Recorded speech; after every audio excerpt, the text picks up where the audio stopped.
ভাই রে ভাই, এটা কি রোদ নাকি আকাশ থেকে আগুন পড়তেছে সেটা বোঝা দায়। এই গরমে ঘরের এসি বা ফ্যানের নিচে থাকাই যেখানে কঠিন, সেখানে আমাদের মতো লাখো মানুষ জীবন কাটে এই রাস্তায় চাকার ওপর।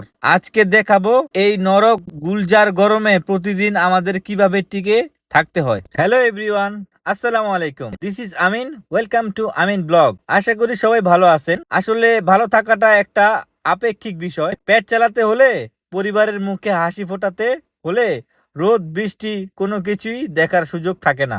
ঘড়িতে এখন দুপুর 1টা বাজে। মাথার ওপর সূর্যটা মনে হচ্ছে জাস্ট কয়েক ইঞ্চি উপরে আছে। শরীর দিয়ে অনবরত ঘাম পড়তেছে, তৃষ্ণায় বুক ফেটে যায়। তাও কিন্তু থামা যাবে না, কারণ একটা টিপ মিস হওয়ার বা একটু দেরি হওয়া মানে দিনের আয় কমে যাওয়া। আমাদের মতো যারা সারাদিন রাস্তায় ডেলিভারির কাজ করে বা রোদে খাটে, তাদের কষ্টের গল্পটা এসি রুমে বসে ফিল করা সম্ভব না। কষ্ট যতই হোক, দিন শেষে যখন কাজটা শেষ হয় আর পকেটে সততার উপার্জনের টাকাটা আসে, তখন এই সব ক্লান্তি নিমিষেই দূর হয়ে যায়। দিন শেষে পরিবারের এই প্রিয় মুখগুলোর হাসির চেয়ে বড় কোনো এসি বা শান্তির জায়গা এই দুনিয়াতে আর নেই। আপনারা যারা আজকে এসি রুমে বা ফ্যানের নিচে বসে আমার এই ব্লগটা দেখছেন, তারা অন্তত রাস্তার এই খেটে খাওয়া মানুষগুলোর প্রতি একটু সদয় হবেন, একটু হাসি মুখে কথা বলবেন, পারলে এক গ্লাস ঠান্ডা পানি খাওয়ায়েন।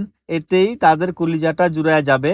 ভিডিওটা ভালো লাগলে অবশ্যই পেজটা ফলো দিয়ে রাখবেন আর শেয়ার করে সবাইকে দেখার সুযোগ করে দিবেন। দেখা হবে পরের ব্লগে। আজকের জন্য আল্লাহ হাফেজ।